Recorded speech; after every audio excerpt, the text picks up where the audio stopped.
Igbo ndị ọma na-ege ntị, ekele m ụnụ. A sị nke onye chiri ya zere. Unu lee anya ebe a na ọnụ ga-afụ this man na orugo 112 years ka ọ dị. Ịghọtago? Then the question ya jụọ onwe gị bụ kedu ihe dewere ndụ o ji nọrọ this 112 years?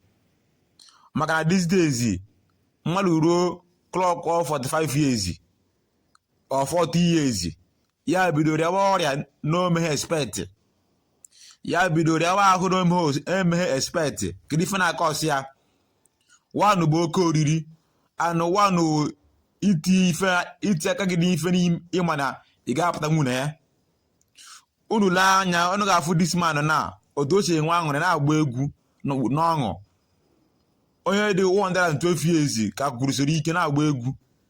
That shows you that na chi goziri ọfụma, but this generation anyị nọ n'ime na ọ dị very hard ngwe for somebody urugwere 70 years, 78 years, 80 years. If onye asef ada na oji mkpọ ọ ana-ekogharị ya n'aka ebure na-aga ụlọ ọgwụ every time. So this one now should be an example. The question you ask yourself now is kedu ihe mere this match na all this ogologo ndụ? Kedu ihe mere o ji wee na-celebrate like this? Because now these days ụmụ ikorobịa these days nobody cares. Nobody cares. A na-eme ka emewe.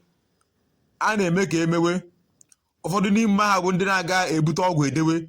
O ruo echi ọgwụ ahụ anya ozie nsogbu. O ruo echi ọgwụ na ọgwụ ahụ ebuteghị o fulfill the promise o mere ya. Dị ọgwụ ahụ enyewe nsogbu bufuo ya n'oge.